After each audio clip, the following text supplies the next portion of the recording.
Okay, we're now going to move to item number 11, which is an application for a certificate of appropriateness in the Borough of Brooklyn, docket number 14-0356, block 264, lot 25, 144 Clinton Street in the Brooklyn Heights Historic District, a store building built post-1900 and altered in the modern style circa 1940. This is an application to demolish the building and construct a new building incorporating salvaged elements.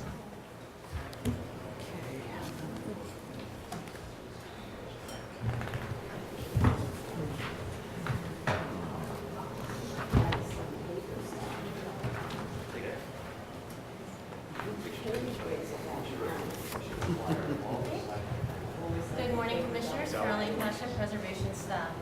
The subject property is located on the northwest corner of Clinton Street and Aiken Place.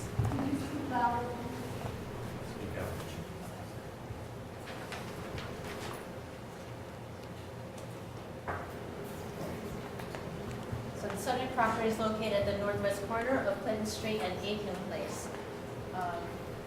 These are existing condition photographs of the building with the short facade on Clinton Street and the long facade on Aiken Place.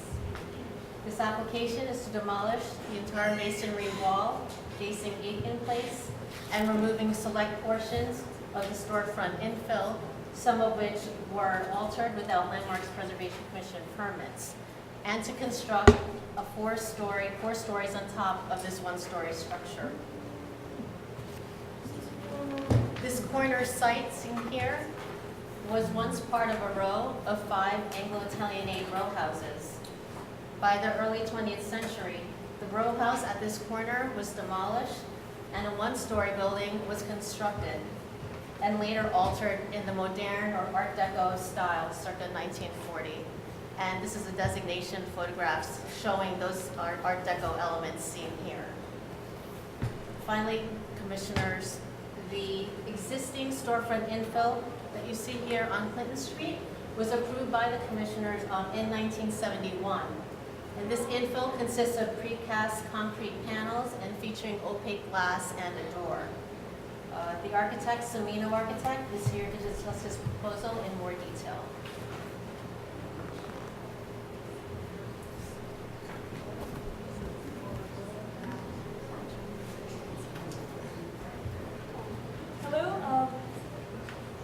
My name is Marina, and this is Mary Semino. So the project, as Caroline described, is 144 Clinton Street. It is an existing one-story commercial building at the north west corner of Clinton Street and Aiken Place. It's located in Brooklyn Heights Historic District. Its location is very interesting because it's located in a very diverse context. It is close to the border of Brooklyn Heights Historic District, near the border. So this is the edge of Brooklyn Heights Historic District, near Borough Hall Skyscraper District.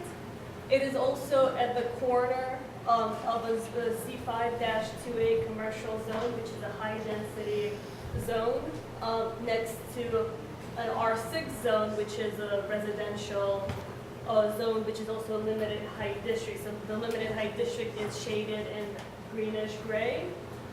We are outside of it. We're also located amidst both residential, commercial, and institutional uses. So we front Packard Collegiate Institute. We share a side lot line with the St. Charles Borromeo Church.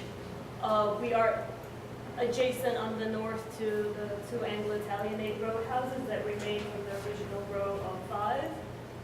And then following that on Clinton Street is a 13-story originally commercial, now mixed-use building. And then south, we have a much more residential context. We also thought that Brooklyn Heights was a very interesting and important neighborhood in that it features a lot of different styles throughout, a lot of different architectural styles. So this is photographs looking at the context. Here we are on Clinton Street looking south. So our location, our building is at the corner here. These are the 2 Anglo-Italianate row houses. This is a portion of a 13-story Gothic Revival mixed-use building, and across the street is Packard Collegiate Institute, which was formerly St. Anne's Church.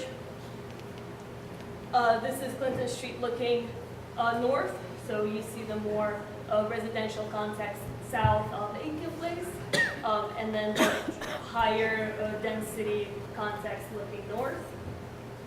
And we are again here at the corner.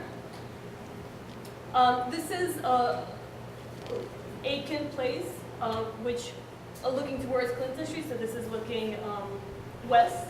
This is looking east from the west.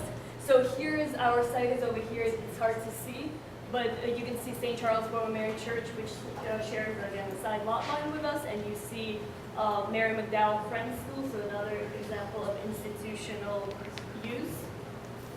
And this is Livingston Street looking west past Clinton Street towards Aiken Place, towards Sydney Place. And our site again is at the corner, and again a mixture of residential, institutional uses and different styles and different density.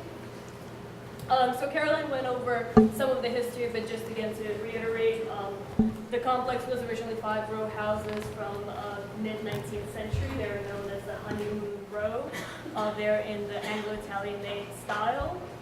In 1925, 2 of the north row houses over here were demolished to build 130 Clinton Street, which is a building at the corner of that block.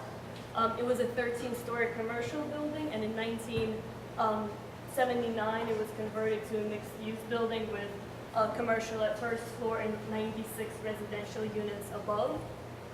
In 1937, the current one-story commercial building at the corner, 144 Clinton Street, was constructed in a streamlined, modern style. It remained in that condition at the time of the designation, so this is the designation photo. And then it's, as Caroline described, is similar with the slightly altered storefront in its present state. These are the photographs that you already saw. So the lot is a 20 by 81 foot corner lot. So the 20-foot frontage faces Clinton Street, and the 81-foot frontage faces Aiken Place. We felt that the existing architectural elements found in the building are very valuable.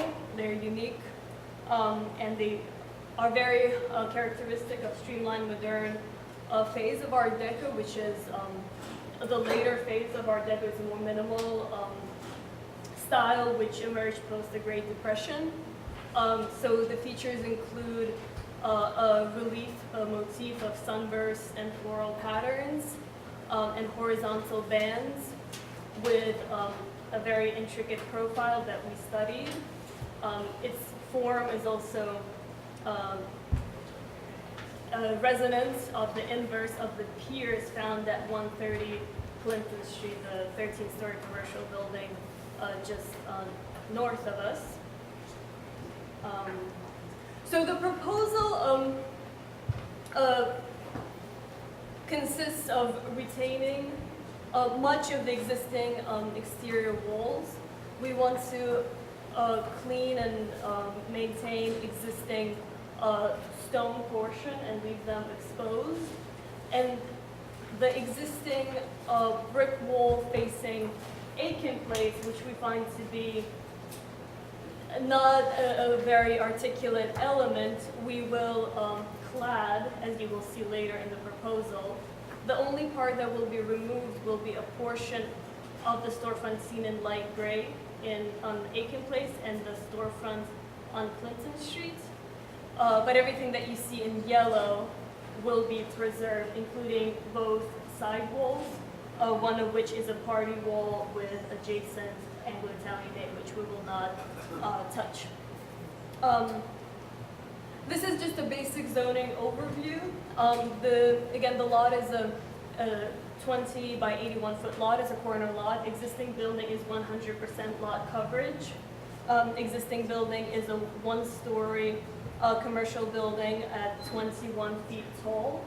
So the proposal will add a total of 55 feet, 53 feet above the existing one story, including the volume that sets back, bringing the total height of the building to 74 foot 10 inches. It will consist of 4 stories at full lot coverage, and then the top 6 story will set back by 15 3/4 of a foot on Clinton Street and 6.5 feet on Aiken Place. We were aware that we are adjacent to St. Charles Borromeo Church, whose stained glass windows face their side yard, which again has an adjacent side lot line with our property. It's about 18 feet away. We studied the effect of our proposed enlargement on the sun and the lighting conditions. What we found is based on the location of the existing window, the direct sunlight, even in its present conditions, never shines on the existing window after 2 p.m. or 1 p.m. depending on the season, and our effect is actually quite minimal. Further, the illumination of stained glass windows is actually much more dependent on indirect light rather than direct sunlight. For our design, again, feeling that the Art Deco characteristics are very important, we wanted to look at the examples of Art Deco that's found in the district. There are a few buildings built in the style, and this is a map showing examples of Art Deco in Brooklyn Heights Historic District. They're found throughout. We looked at the elements that are shared by all these buildings, one of which is the use of corner windows. They are predominantly steel framed casement windows with divided lights. There's also the use of relief. It is often used to highlight an entrance to the building, as an example here of 80 Cranberry Street. We also looked at the way the first story, the ground story, is treated as a base to the building. It's characterized by a change in material. So in all these examples, you will see a change from, let's say, brick to different color brick, or brick to stone, or as in the example of 80 Cranberry Street, it also goes from residential to commercial, and goes from brick to more open glass storefronts. We looked at the use of color as a way to detail the building.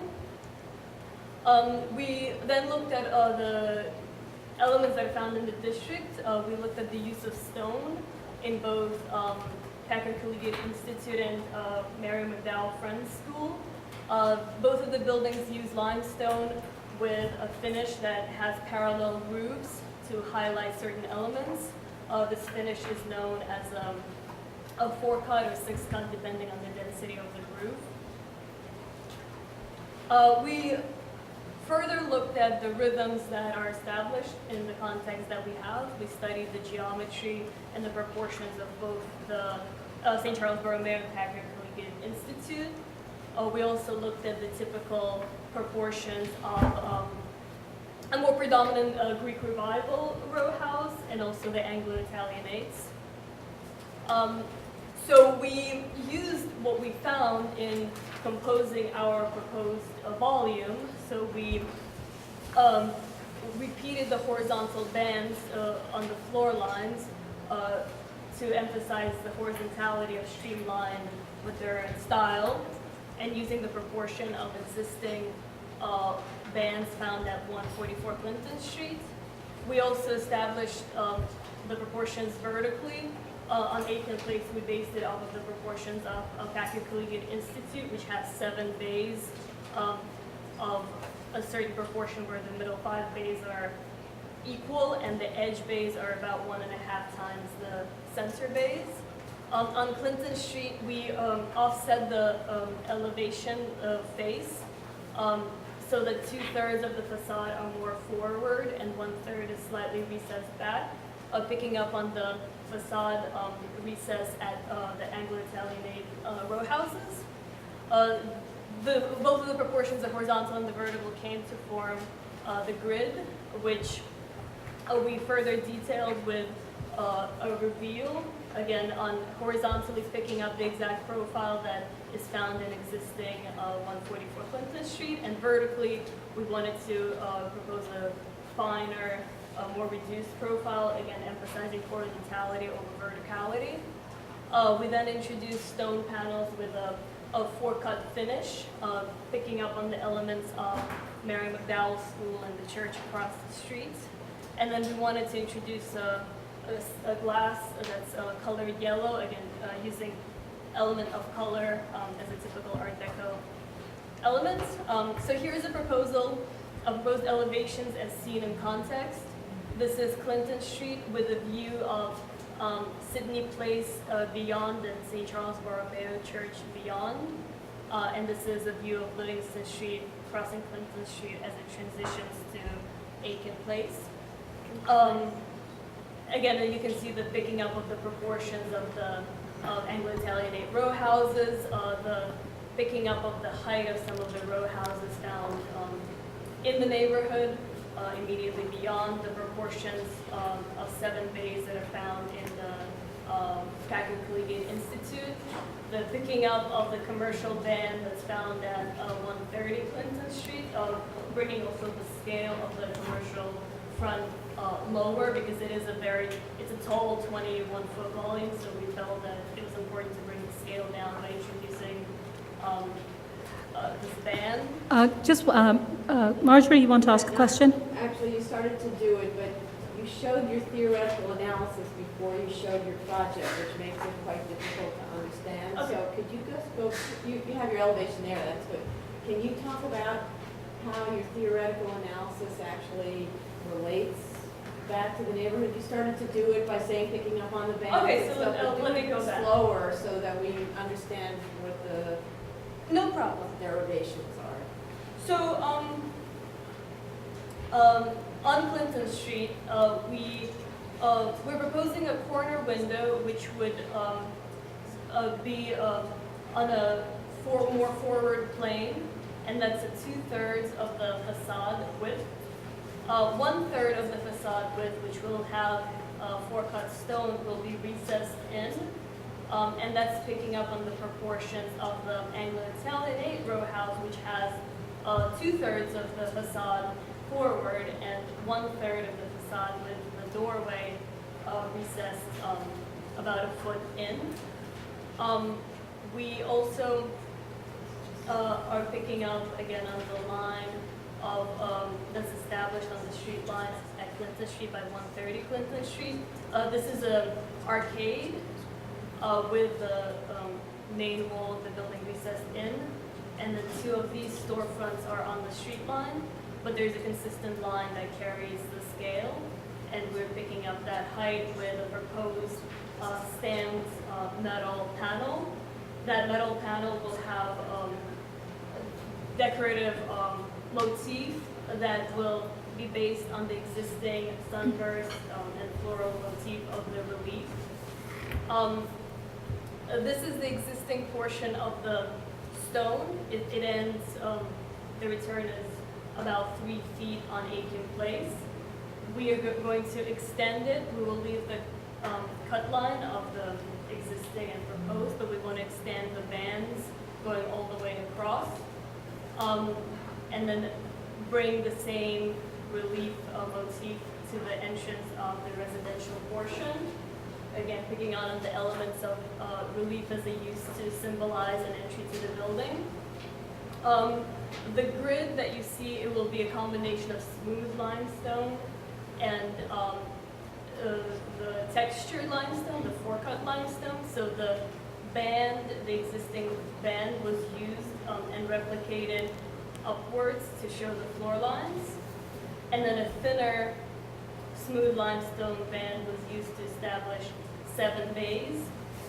And that's basing on the proportion of Packard Collegiate Institute, which has, both of the churches have 7 bays, but the strong proportions of Packard Collegiate with the 5 middle bays being identical and then the edge bays being 1.5 times the width of the center bays. That proportion makes its place here with this, and this bay being 1.5 times the width of its typical middle bay. We introduced corner window, which would be a steel framed, all the windows will be steel framed, picking up again on the typical material of Art Deco buildings with divided lights, again to be characteristic of the style. The storefront will establish a 1-story base, again a 1-story commercial base, and then the body of the building is residential. This portion of Aiken Place wall, again, we will retain the existing walls, but we will clad them with stone here, picking up on the line of the base of St. Charles Borromeo Church, and introducing a stone of more of an opaque feel to the residential entrance, and then just opening up to the commercial storefront, which would be again steel framed. The top of the building, this is where the recess is, where the setbacks are. So we will have metal railing. We are proposing to paint it black, and its geometry again will be based on the same geometry of the motif. It is meant to echo the decorative nature of the cornices that are found in the district. And the same with also the metal band of the commercial story. It's meant to pick up on the decorative nature of its neighbors. The proposed top volume will be glass and steel, and it will be set back. And It's yellow? the only portion that's yellow is the top band.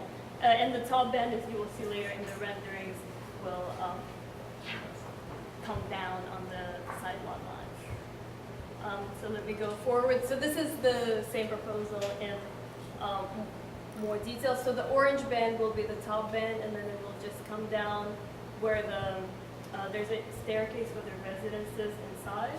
So it will just come as a thin band. The material that you see that's white, that's proposed white stucco, we wanted to make sure that ambient light is preserved and enhanced by the lightness of the material. So the side walls will be white. And then you see the same elements that we just described in more detail. So going forward, this is the floor plans. The proposal, again, we will retain existing retail store use on first floor, and we will just have a residential lobby. The total residential proposal will have 4 units. 3 stories will be 1-story units, and then the top floor, 5th and 6th, will be a duplex unit. The elevator will only go to the 5th floor, so the elevator bulkhead will be contained within the 6th floor. So will all the mechanical equipment. This is a detail of the window and some windows that we looked at in the district. And we looked at, again, we're going to use, as mentioned before, steel frame windows. We're looking at Hope as our manufacturer. We looked at the colors that are found in the district. There are a lot of greenish, bluish tones of gray. So our proposal, we feel, would be kept in context with the colors found in the immediate district. Here are some of the rendered views that we put together of the proposal. So this is Clinton Street. Here again, you see the corner windows. You see the storefront with the stamped metal band. The limestone line on the base, the smooth limestone that's more forward, forming the rhythm that we talked about, and then the recessed textured limestone setting back, and then this is that little orange line that's recessed, so it's very hard to see it. This is a view on Clinton Street looking south. Again, showing the decorative nature of the Anglo-Italianates and picking up on the decorative characters of it, and also looking at the depth. This is that recessed 4-cut panel. Again, bringing the scale of the existing height of the limestone down with the metal band panel, which we thought was important. Okay, I think we can move to questions. All right, I just have a couple of questions. One, maybe it's a clarification. You talked about the existing building and that you're actually doing very little demolition of that building. And you talked about the wall, which is on Aiken Place. But I think which is now a solid wall, isn't that correct? All right, but then you have, I think the diagram that you showed us, which showed the areas that you're retaining, seems to be at odds with the fact that you're creating an entire glass facade along for a good portion of that. So I'm just trying to understand really, in terms of the demolition of the building, how much is that extent?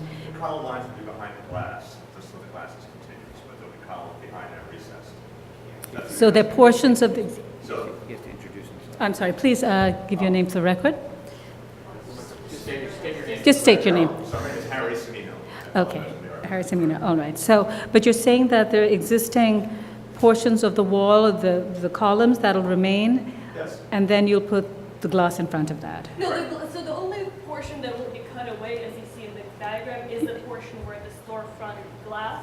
Okay, I thought that in the diagram it looked a little bit different, but I can go back and check. No, but the brick at the bottom and on the side will be remain, but it will be flat. Can you show that in? Yes, of course.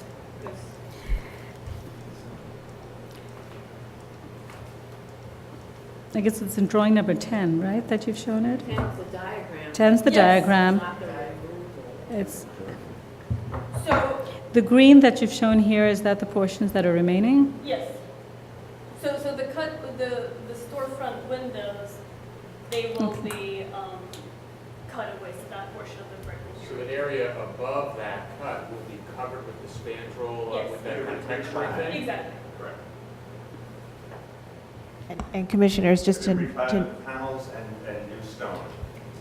note, when this was originally calendared, it included demolition of significant portions of both street walls, and the proposal was revised last night, and the staff has not yet had a chance to review the proposal with the smaller opening and cladding the facade with the limestone and the pressed metal panels. So the staff comments do not reflect what you're looking at today. Yes, Michael? So if that's the case, in that area that's shown in the rendering as being with the textured Metal panels, Is, how does that work with the plane? Because it looked in the photographs, the plane of the brick is coplanar with the The limestone. problem is remove the course of brick. So it's reclad, you said reclad, or remove the course of brick. The actual, the skin of Okay, is that being thing and removed. the console. Yes, that was always the case. all right. I'm sorry, so you're cladding, This They're just side removing the is- clad. right. so that it comes out. Well, there's 4 inches of brick, we'll remove that 4 inches of brick, put a metal panel and 4 inches of stone. And the stone is only 2 inches of waterproofing. So the extent of that removal is everything that's in shape D, right? On the south G. facade? Yes. That's the Oh, class. the thing that we're describing is There were 4 finished. inches of removal. Right. So you're taking away the brick of D, you're cutting away A little bit of G. C. Something's going on with Let's C see. Yeah, also, the entire same thing. Aiken place will basically be treated with what we're describing. The side walls will not be touched at all because there's no need. The lot Which line- sidewalk? The so- lot The line party side. wall. Yeah, the Yeah, west, The west the facade. west facade and the north facade, which are on the side. Concealed. The concealed. Okay, but just to be clear, so everything there, something happens to everything we see on the south facade, right? So, It will be clad. Correct. so it's We're either getting that rid or of the it's blank that. brick wall, that is correct. Okay, yes, I have another, Fred. I have another question.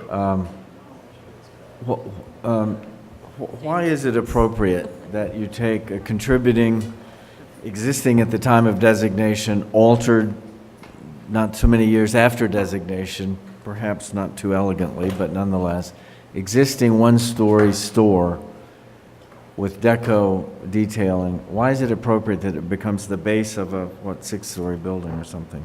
Well, what's the appropriateness issue there? How is that appropriate? Well, I think the community also finds the one-story building appropriate, so did not want to demolish that building. They wanted to keep it and enhance it. Why is it appropriate, though, that the one-story building becomes the base of a six-story building? For the same reason that we do not want to demolish that building.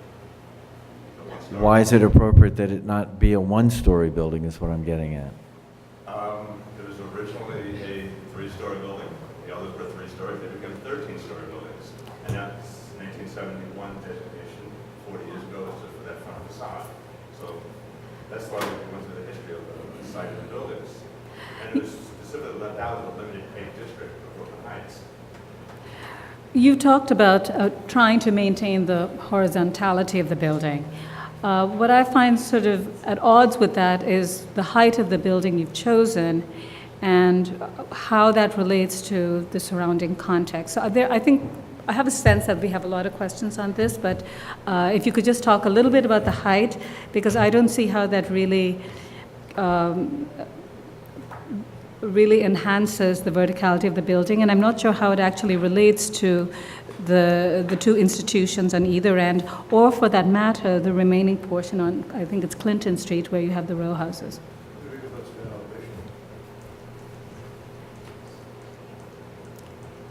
It sort of goes back to, I think, Fred's comment, is what are we talking about in terms of what's an appropriate enlargement on what historically was a one-story Before our building? setback was 65 feet.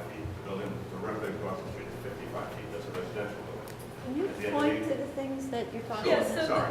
this is an existing 55-story building at the 55 corner. feet. Right, I'm sorry, 55-foot building at the corner of Clinton Street and Aiken Place. We are also on the same block and sharing the same, both context, zoning characteristics as this building, over here, the 13-story building.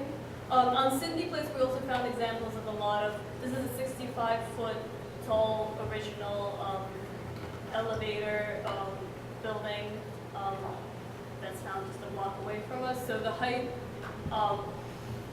is pretty, the general height is varies between 40 and 65 feet in the immediate district. And that's, the Sydney Place building is within the district. It is, Sydney Place building is actually within the limited height district, so the. No, but within the historic. Historic? Yes, yes, Yes, definitely. yes. All right, other questions? Yes, Marjorie, and then Roberta. Yeah. Okay. No, I think I'm up. Okay, Roberta? Just in terms of the decorative features that you were adding, what was the motivation for that? I know it's Art Deco. You Yeah, wanted it was, to add something, but- all the patterns were based on the original, sorry, I think I have to.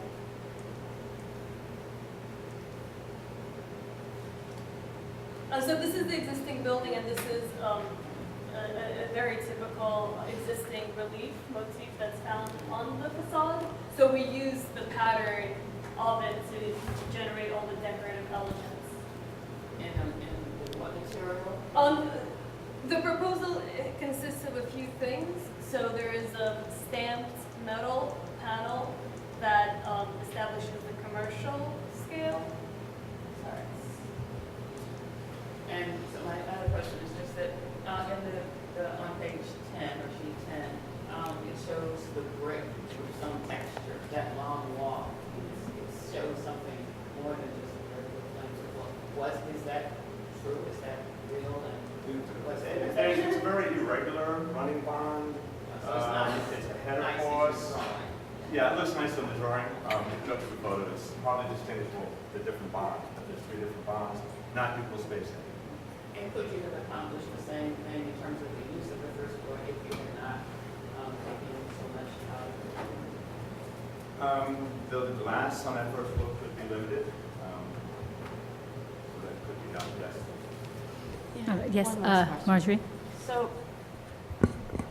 So other than inspiration from the Art Deco, which you do bring successfully through to your building, it seems to me that you're looking at this building as a demolition job, and I'm curious why you didn't approach this as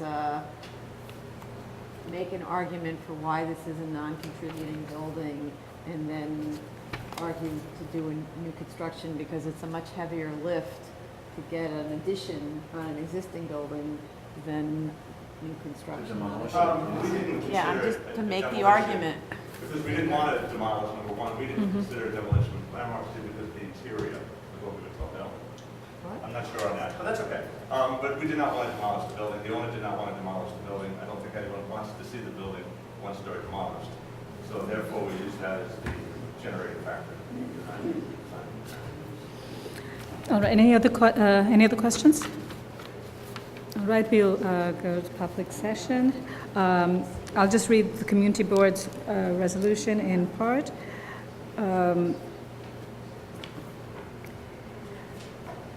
The committee voted to disapprove the application, and I think they've talked about that the existing and quite handsome Art Moderne building is proposed to be demolished, so it seems that that's their primary concern here.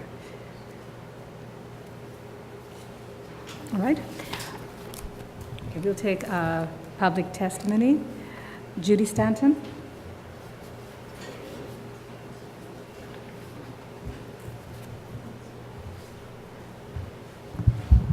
Judy Stanton, Brooklyn Heights Association.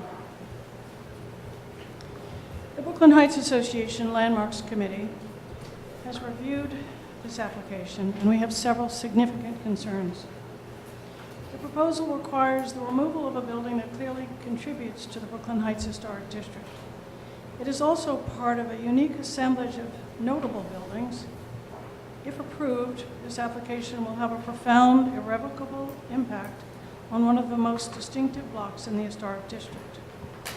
When the building was constructed in 1937 at the corner of Clinton Street and Aiken Place, it replaced the southernmost of what originally was a row of 5 circa 1855 row houses. Across the street is James Renwick's St. Anne's Church, and abutting to the west is St. Charles Borromeo Church, both distinguished edifices in the district. This existing Art Deco modern style, in its subtle, elegant design, plays off, supports, and in a variety of design gestures, reflects the wonderfully varied buildings that surround it. It also offers a lovely, if unexpected, bit of mid-20th century commercial design at a location that speaks to the meeting of the old edge of downtown Brooklyn and the residential streets of Brooklyn Heights. The applicant's building, by contrast, will do battle with the wonderful play of the houses at 140 and 142 Clinton Street, the quiet, elegant massing of St. Charles Borromeo Church adjacent to it on Aiken Place, and the spectacular 19th century energy of St. Anne's directly across Clinton Street. The proposed development will completely cover the buildable lot. At 6 full stories, it will tower 38.5 feet above the houses on Clinton Street. It will top out at 24.8 feet above the limited height, 50-foot height restriction that regulates the remainder of the Brooklyn Heights Historic District. Although 144 Clinton Street is to be demolished, the applicant proposes to salvage and reconstruct the 18-foot length of the front wall and its 5-foot return on Aiken Place. We find this to be an unsuccessful gesture as the design basis for a new 6-story tower. In its low-rise stance, the existing structure opens up the Livingston-Clinton-Aiken intersection in a way that allows an interplay between the historic neighbors while contributing fresh, contrasting, complementary language. The new structure, built principally to maximize the lot's zoning capacity, will dwarf the delicately festooned townhouses and present an abrupt 74-foot high elevator shaft backside to St. Charles Borromeo Church. We also feel that the commercial frontage that is to extend along the full length of its Aiken Place side is inappropriate on this intimate street. Its height will dominate the intersection.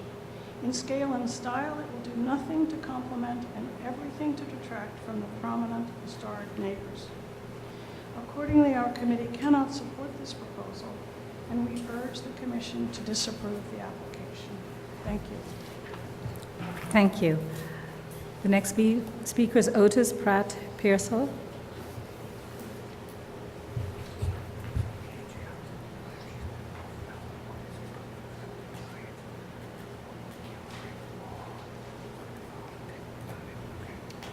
Good morning, Madam Chair and fellow commissioners. My name is Otis Pratt Beersall, and as leader of the Brooklyn Heights Community's 7-year campaign commencing in 1958 to achieve Landmarks Law and designation as our city's first historic district, I appear today to help underscore the gravity of this application, which, far from routine, represents the realistic potential to unravel the district's integrity. Simply stated, the key to this application's pivotal importance is the uncontrovertible fact that 144 Clinton Street is a full contributor to the Brooklyn Heights Historic District. As demonstrated both in the Brooklyn Heights Association statement and the August 2007 report by architectural historian Francis Maroney, which is attached to both the Heights Association statement and my statement, 144 Clinton Street not only contributes in itself as a distinctive Art Moderne structure with Art Deco carved ornamentation, but also, as Mr. Maroney meticulously examines, as an integral element of an urban ensemble in which the different parts, built in different eras and styles, all work together, echoing one another without imitation. The Heights was designated not simply for its grand buildings or particular styles, but as a genuine idiosyncratic slice of our city's architectural history. As Mr. Maroney observes, quote, Brooklyn Heights is famous not just for the quality, but for the variety of its buildings. The styles are as varied as can be, yet all the buildings on the Heights nevertheless relate sensibly to one another, proving that harmony need not imply sameness or monotony. The sinew that binds the disparate elements of the Brooklyn Heights Historic District and accounts for its ongoing integrity is the flexible concept of contribution. As we know, the attributes of contribution in the context of landmarks preservation are hardly a matter of strict definition. But while always imparting values of quality and character, can be expected to vary from case to case depending upon the circumstances. Because here, as shown by Mr. Maroney and the association, the contribution case is both multi-layered and straightforward. This application must be disapproved if we are to continue to respect the concept of contribution as a central bulwark of the district's integrity. If we waver in this commitment in favor of some species of ad hoc subjective judgment, we must recognize that we are abandoning the district to the inevitability of piecemeal redevelopment. Finally, that zoning taken by itself might accommodate a larger building on this site is simply irrelevant.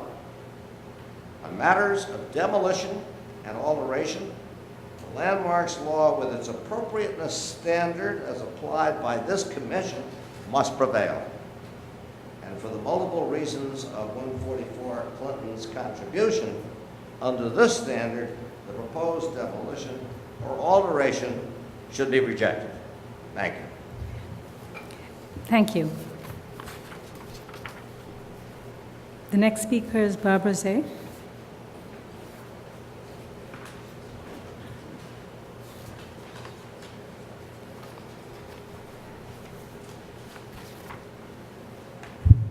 Barbara Zay of the Historic Districts Council. HDC feels that the applicant did an excellent job of identifying other Art Moderne elements in the neighborhood, yet we feel that they have missed an opportunity to incorporate them into this project. The attempted glass corner windows reach too far into the facades of the building, reading more as a curtain wall than a referential Art Deco element. HDC laments the loss of the building's ground floor and finds the proposed amount of glazing along Aiken Place, as well as the floor-to-floor window openings dotting the building, to be excessive and not contextual to the block or the Brooklyn Heights Historic District. Thank you. Thank you. Gwendolyn Chittenden.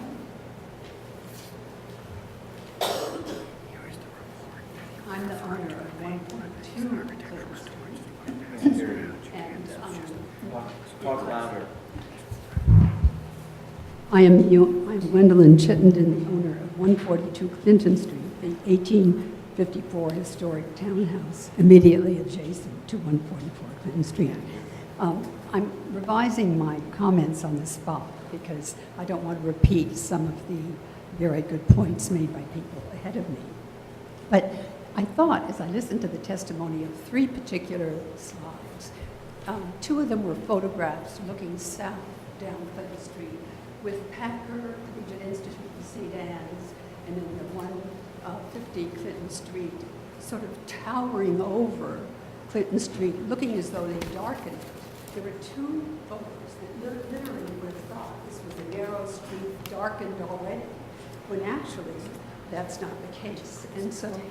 And the other photo I'd like to refer to is the one, this slide is number 23, where you see how very, very high the 144 proposed structure is in a kind of weird attempt to take this pretty interesting Art Deco building and send it way, way up high, towering over its church neighbor and our beautiful houses. So what I'm going to try to do is just tell you what it feels like to be on the corner, the southeast corner of Clinton Street and Livingston, directly across, diagonally across from 144 Clinton Street.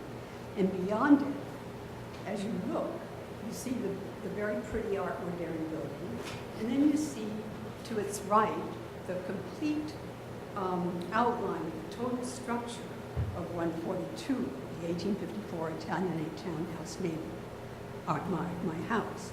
But then if you look at 144 and follow the roof line, it takes you to the tower and rear nave of the beautiful St. Charles Borromeo Church along Aiken Place.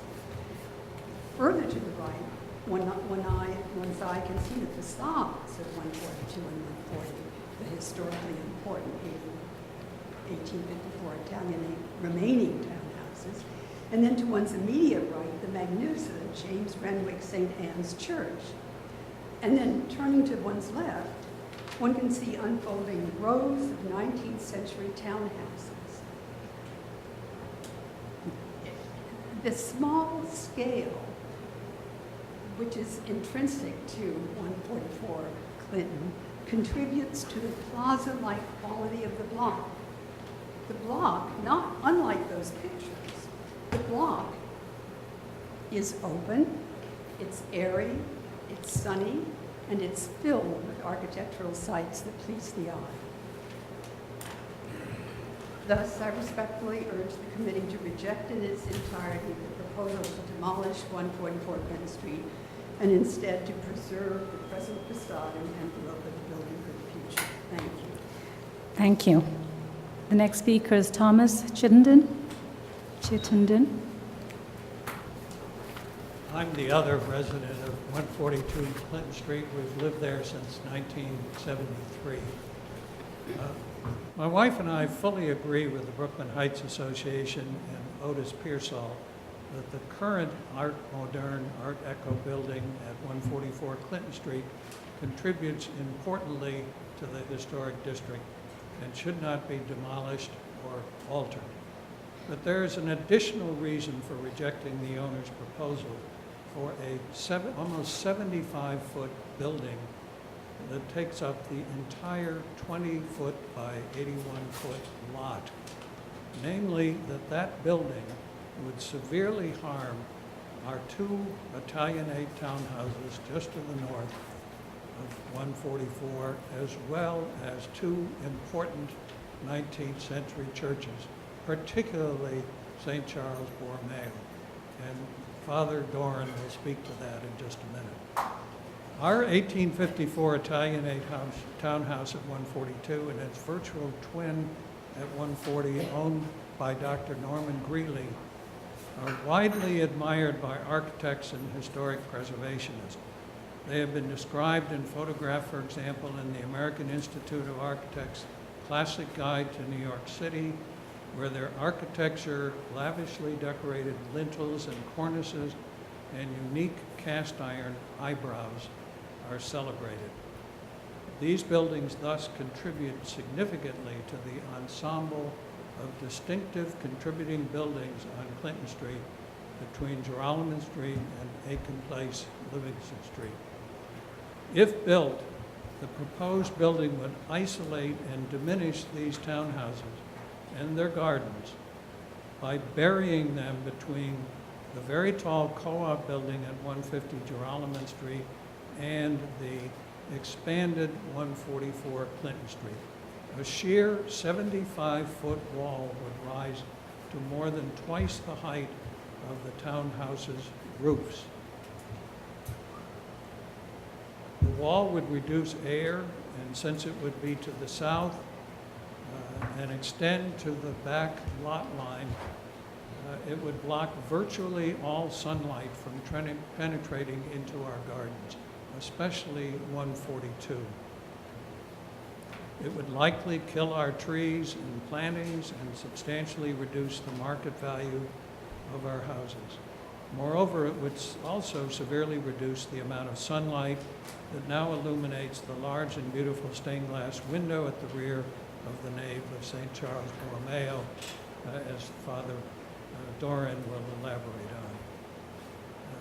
The new building would also cut our two townhouses off from the blocks of 19th century brownstones and townhouses to the south on Clinton Street, thus further reducing their value as important contributing buildings within the Brooklyn Heights Historic District.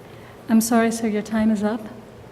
I respectfully urge the Commission to reject the demolition of the present building at 144. Thank you. The next speaker is Edward Doran.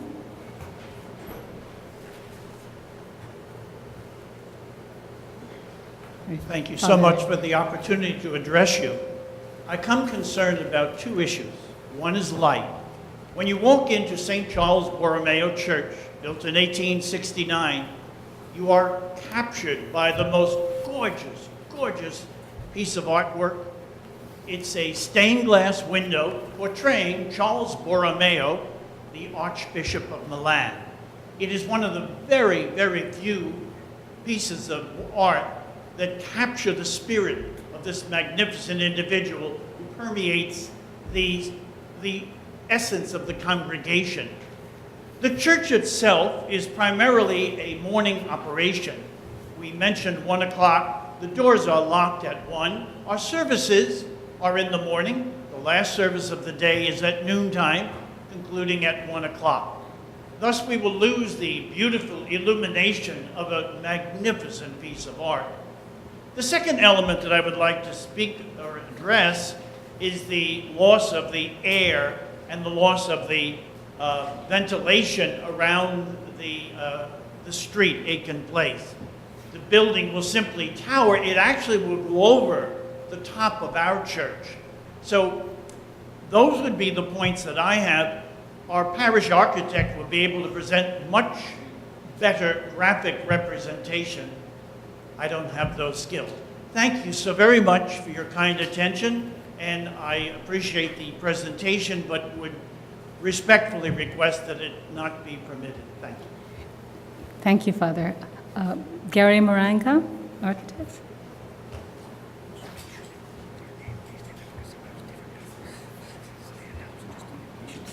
Hi, I'm Gary Maranga. I'm an architect. I've been in your shoes many times on that side of the table. It's a tough road to hoe to follow, Father Ed, but I wanted to address a few issues from an architectural point of view. I'm a parishioner. I've done a fair amount of work on St. Charles and the Parish House. The three big things are NIMBY, which stands for Not in My Backyard. There's never, I don't think, in the case of St. Charles, that there is a better example of this this structure imposing onto St. Charles's backyard. Light and air, from the zoning, I mean, it starts with light and air. Father addressed that, but it's the light issue that's a major concern for us, and will be severely diminished with the introduction of the building. I wanted to pass these around for people who have not seen the stained glass at St. Charles. The other item is contextualism and the placement of the vault and the way that the architect has chosen to do that. He's placed his core and his fire stair at the eastern section, which eliminates really the possibility of chamfering the building to allow that morning light to flood through that side of the site. If you look at his plan, he's kind of maximized the square footage by placing his elevator and his stair in that corner. I mean, I think if he were able to manipulate the vault, relocate the elevator and the stair to maybe a central location or 2/3 in, that would allow practically all the light to penetrate through at the back window. The only other point that I wanted to make was on contextualism. When I was growing up in school, we learned about respecting the buildings around us and how to draw architectural elements from the fabric around you. And in this case, there's so much richness surrounding the site to draw from and be respectful of. And that's where we get back to the NIMBY. This is just anything. It's a handsome building proportionally, but it has nothing to do with the contextualism of the site. I respectfully request that you deny the application. Thank you. Thank you. The next speaker is Anne Cahalan.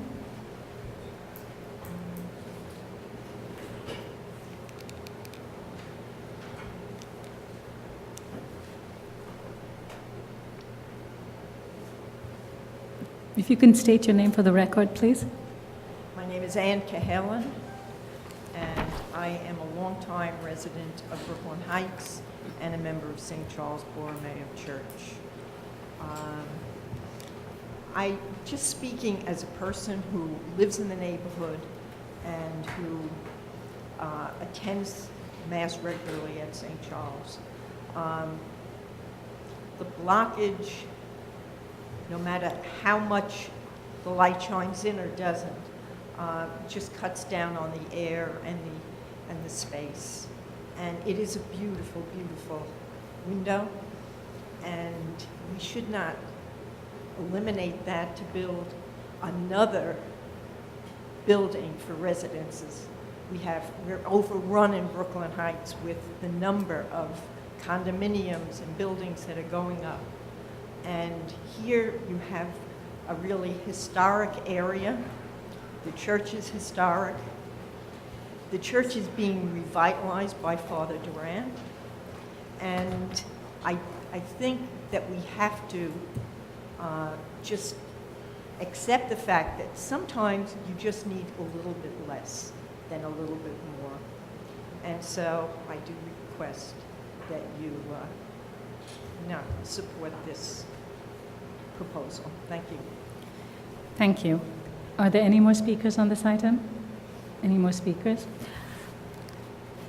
All right. I just want to just add a few things that I see from the Community Board Choose resolution. I'm sorry. Somebody here to speak on this item? I'm sorry to cut you off. My name is Gabrielle Gutowski. I'm a resident of the neighborhood. I live at 211 Clinton Street. It's at Clinton and Amity.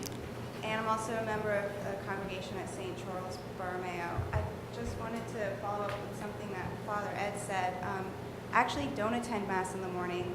I go to the 7 p.m. Sunday Mass, and during the winter the sun has set, but this time of the year the light still comes in through the stained glass behind the altar, and I've spent many hours staring at it, and it's beautiful. And so I just wanted to make that point. And also, I've walked by, this is my route to the subway every morning, and I've lived in the neighborhood 4 years, and the entire time this building has been vacant with a for rent sign. And it's been sad, and I would like to see something here, but I think it could have a life as a 2-story building with some alterations. Right now there's no windows, which adds to the sadness, but I could see something really wonderful happening with the current structure, and I'd like the applicant to consider that. And that's That's it. Thank you for the opportunity to testify. Thank you. Any more speakers? All right, I just want to clarify the community board's resolution because I read it very quickly. They did make 2 points. They said that this proposed structure will dwarf the Italianate row houses at 140 and 142 Clinton Street, and that the remaining 2 of what was once a group of 5. And then the second point was it would cast a shadow on the stained glass window at St. Charles Borromeo Church. All right, would the applicant like to respond to any of the concerns that were raised? Should I go back to? Sure. Just to respond to a few points. So the first point that a lot of people brought up was the issue of lights. And if I can go back up there. So we have, again, studied the light in a lot of detail. And I'm going to... and what we found out is that predominant portion of the year, our building will not affect direct sunlight at all. And that's due to the fact that the existing stained glass window is not on direct axes with our proposed building. So, go to 13. So this is the study, and what you see is this is an axonometric view, so it's a view in 3 dimensions. In June, September and March, which have very similar conditions, and in December, which is the time of the lowest sun. The percentage you see shows the percentage that our proposed buildings will affect direct,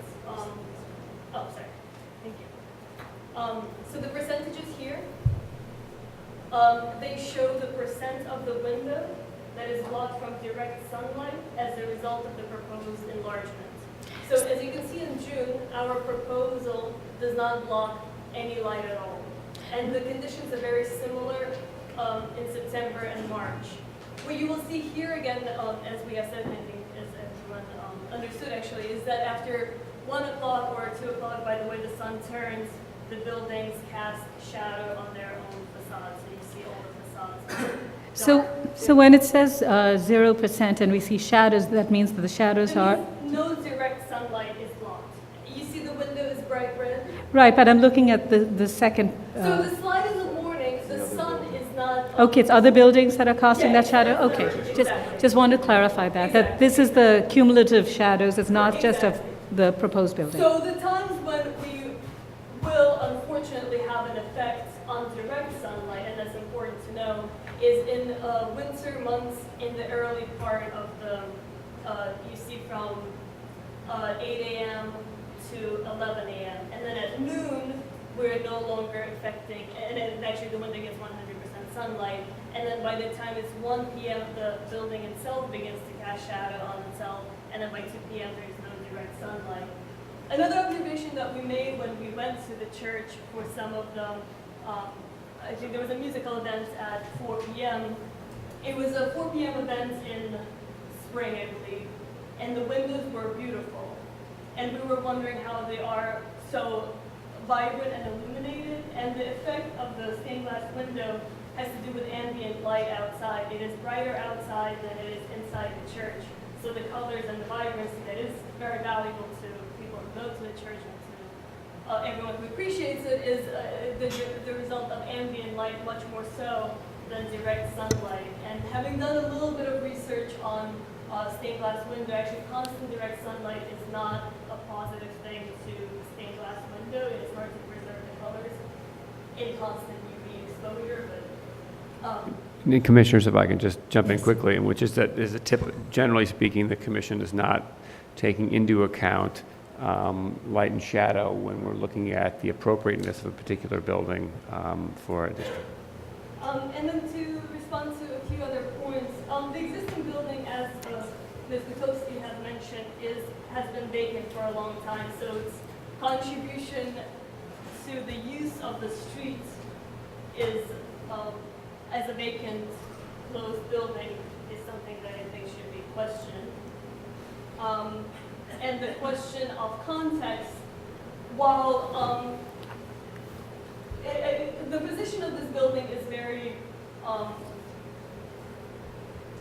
unique in that it's in close proximity to a very consistent row house district, but it in itself is outside of the limited height district, and it is on the edge of something that begins to be much more dense, and it's on the edge of a very close to a skyscraper district. So its context, we felt, was much more in itself in the importance of the Art Deco features, and also looking again at the scale, the rhythms, and the textures of really what's around it, and not purely looking at the consistency of the row house architecture. Thank you. Are there any questions for the applicants? All right, why don't we go into discussion? Ed, you want to go ahead? Okay. Sort of chomping at the bit. I'm chomping at the bit because I live in the district and have for 40 years, and this is close to my heart, this issue. I think it's very unfortunate when the laws of our city, the zoning laws and the landmarks law, are in such opposition as they seem to be in this tiny piece of Brooklyn Heights. Not only is there a limited height for most of the district, but not right here, that is the historic district, but not right at this very block, this little piece of this block, which allows also a much higher FAR. So we have an anomaly that is producing what any good developer would hope to exploit, except that there is this landmarks law. And the landmarks law is based on appropriateness. And much of the argument that we've been hearing, and it was a very thorough presentation, beautifully presented, but in my judgment, a wrong-headed presentation in all of its aspects, because of a very simple thing. This is a building that contributes. It's a beautiful little Art Deco building. In my judgment, our predecessors in 1971, who allowed the current design to be put in place, were not as careful as they might have been to have a better design put in place. So the building is not in beautiful shape right now. It does not contribute as that grocery store did by opening up to the street. It's all closed down and sealed off and should be changed. But that doesn't mean that the building should be either demolished for a new building to be built, a higher building to be built, or should a beautiful one-story Art Deco building become the base of a taller building.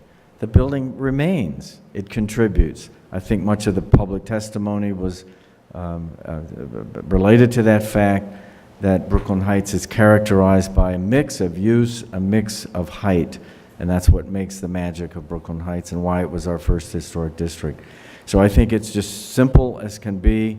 This building cannot be demolished, and it cannot be added onto in such a dramatic way to become the base of some taller building. All of that is what I really feel, but also, and I'm not going to get into it because I just don't feel it's appropriate, I think the design of the building above is completely misguided, but I think it shouldn't be there in any event, so I'm not going to really comment further on the design of the building. I think the use of the deco is, around the district is interesting, but in no way has that been utilized in a way that's meaningful to design this building, which I think is fully inappropriate. All right. Other comments or questions? Yes, Marjorie. Well, first, I do want to thank the applicants for doing so much research. But in the context of the research, I think actually all of that looking into all of those places to grab information, really sort of data gathering, didn't help to make an argument, because the critical argument is it's this little one-story building that has been viewed by the designation report as being contributing because it's Art Deco, it has Art Deco detail, and then why should you be allowed to, first of all, add height to it? That should have been the beginning of the presentation, and instead it actually more or less wasn't mentioned anywhere during the presentation, and when asked at the end, the architects were taken a little bit aback by the question.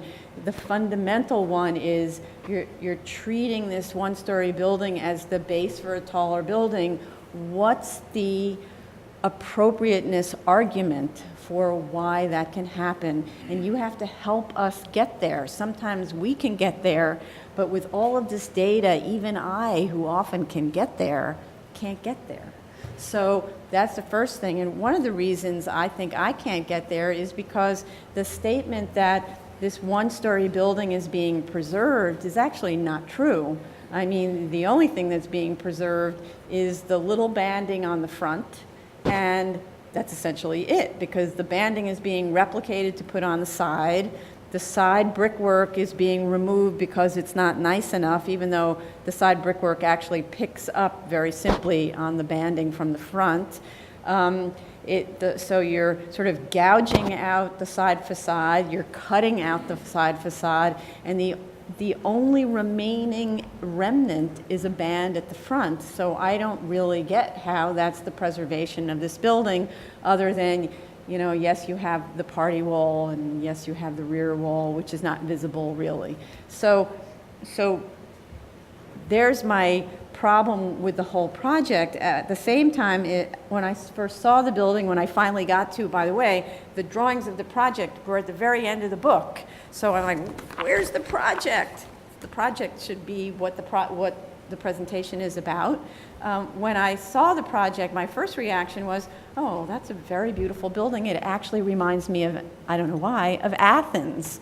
So there's a lot of elements and proportions that I find extremely beautiful in the building, and if you would help me with the argument about the building on top of the base, I might have been able to get there somewhere. But it's also, I don't understand where the height is based on. Can't base the height. Well, you could make an argument that the height is based on another street, but you have to explain to me why it's okay to base it on another street, and instead it just is. So right. Now, I would agree with you. I think that this is a very intriguing site. It's a small site. It's in a high-density district. I think what Fred said, it's unfortunate that you have these two conflicting set of rules, and how do you reconcile that? I think for me, it seems that in order for us to get somewhere beyond the fact that this should remain a one-story building and it's a contributing building, and I agree with my fellow commissioners about the degree of demolition that they're doing and whether that, in effect, is not really preserving the building. So I think that clearly they should go back and take a look at that.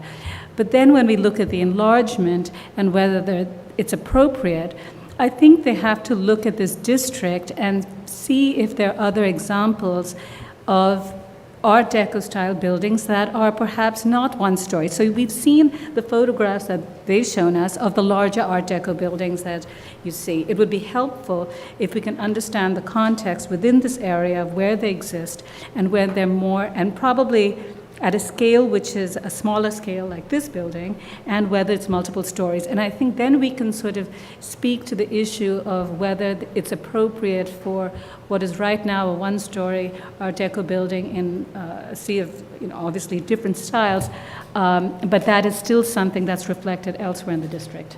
Yes, Michael? I want to throw my comments in there as well. I think that there's no question that the building is a contributing building, and therefore the approach should be less one of demolition than more of preservation. That said, however, I think there's precedent at this table if we're having approved significant additions above one-story taxpayers in this district. The movie theater project comes to mind, and we didn't approve it. I thought we never did. We got close. There you go. But in other districts as well, I think we have approved above single story. Okay. And I think that what makes this building contributing is not its one-story height, but its detail and its mix in the styles of the district.